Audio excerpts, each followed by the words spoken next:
ಇನ್ನು ಕೆಎನ್ ರಾಜಣ್ಣ ಅವರ ವಜಾ ವಿಚಾರಕ್ಕೆ ಟಿಬಿ ಜಯಚಂದ್ರ ಪ್ರತಿಕ್ರಿಯೆ ಕೊಟ್ಟಿದ್ದಾರೆ. ಈ ವಿಚಾರದಲ್ಲಿ ಯಾರು ಕೂಡ ಮಧ್ಯಪ್ರವೇಶ ಮಾಡೋದಕ್ಕೆ ಬರಲ್ಲ. ಇದು ಹೈಕಮಾಂಡ್ ಮತ್ತು ರಾಜಣ್ಣನವರ ನಡುವೆ ಇರುವಂತಹ ವಿಚಾರ ಅಂತ ಟಿಬಿ ಜಯಚಂದ್ರ ಅವರು ಬಹಳ ಸ್ಪಷ್ಟವಾಗಿ ಹೇಳಿದ್ದಾರೆ. ನನ್ನ ಸ್ನೇಹಿತನಿಗೆ ಈ ರೀತಿ ಆಗಿರೋದು ನನಗೂ ಬೇಸರ ಇದೆ. ವಜಾಗೊಳಿಸಿದ್ದು ಅಪಮಾನ ಅಂತ ಹೇಳೋದಕ್ಕೆ ನಾನು ಇಷ್ಟಪಡೋದಿಲ್ಲ. ವರಿಷ್ಠರ ನಿರ್ಧಾರಕ್ಕೆ ನಾವು ಬದ್ಧವಾಗಿರ್ಬೇಕಾಗತ್ತೆ. ಅದನ್ನ ನಾವು ಪ್ರಶ್ನೆ ಮಾಡೋದಕ್ಕಾಗಲ್ಲ. ಇದೇ ಮಾತನ್ನ ರಾಜಣ್ಣ ಅವರು ಅರ್ಥ ಮಾಡ್ಕೊಳ್ಬೇಕು. ಯಾರು ಕೂಡ ಜೊತೆಲಿ ನಿಲ್ಲೋದಿಲ್ಲ.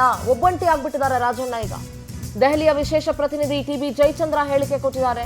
ಇದು ಹೈಕಮಾಂಡ್ ಹಾಗೂ ರಾಜಣ್ಣನವರ ನಡುವೆ ಇರುವಂತಹ ವಿಚಾರ. ನನ್ನ ಸ್ನೇಹಿತನಿಗೆ ಈಗಾಗಿರೋದು ಬೇಜಾರಿದೆ. ಆದ್ರೆ ಈ ವಿಚಾರದಲ್ಲಿ ನಾನು ಏನು ಮಾತನಾಡೋದಕ್ಕೆ ಬರೋದಿಲ್ಲ.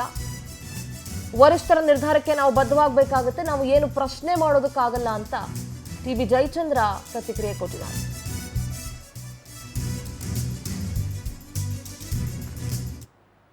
ಯಾರು ಕೂಡ ಮಧ್ಯಪ್ರವೇಶ ಮಾಡಕ್ ಬರೋದಿಲ್ಲ. ಅದು ರಾಜಣ್ಣ ಅವರಿಗೆ ಮತ್ತು ಹೈಕಮಾಂಡ್ಗೆ ಬಿಟ್ಟಿರ್ತಕ್ಕಂಥ ವಿಚಾರ ಆಗಿದೆ. ಇದರಲ್ಲಿ ಯಾರು ಕೂಡ ಮಧ್ಯದಲ್ಲೇ ಪ್ರವೇಶ ಮಾಡಕ್ ಬರೋದಿಲ್ಲ. ಇದು ಹೈಕಮಾಂಡ್ಗೆ, ಯಾಕಂದ್ರೆ ನಾವು ಪಕ್ಷದ ಚೌಕಟ್ಟಿನಲ್ಲಿ ನಾವೆಲ್ಲರೂ ಕೂಡ ಇರ್ತಕ್ಕಂಥದ್ದು. ಇದರಲ್ಲಿ ಯಾರು ಕೂಡ ಮಧ್ಯಪ್ರವೇಶ ಮಾಡಕ್ ಬರೋದಿಲ್ಲ. ಅದು ರಾಜಣ್ಣ ಅವರಿಗೆ ಮತ್ತು ಹೈಕಮಾಂಡ್ಗೆ ಬಿಟ್ಟಿರ್ತಕ್ಕಂಥ ವಿಚಾರ ಆಗಿದೆ. ಇದರಲ್ಲಿ ಯಾರು ಕೂಡ ಮಧ್ಯದಲ್ಲೇ ಪ್ರವೇಶ ವರಿಷ್ಠರ ನಿರ್ಧಾರಕ್ಕೆ ನಾವು ಬದ್ಧ. ಅದನ್ನ ನಾವು ಪ್ರಶ್ನೆ ಮಾಡೋದಕ್ಕಾಗಲ್ಲ. ಇದು ರಾಜಣ್ಣ ಹಾಗೂ ಹೈಕಮಾಂಡ್ಗೆ ಬಿಟ್ಟಿರುವಂತಹ ವಿಚಾರ. Yes, it is absolutely right. Also Rajanna ಹಾಗೂ ಹೈಕಮಾಂಡ್ಗೆ ಬಿಟ್ಟಿರುವಂತಹ ವಿಚಾರ. ಯಾಕಂದ್ರೆ ಸುರ್ಜೇವಾಲಾ ಅವರ ವಿರುದ್ಧನೂ ಕೂಡ ರಾಜಣ್ಣ ಅಸಮಾಧಾನವನ್ನ ವ್ಯಕ್ತಪಡಿಸಿದ್ರು.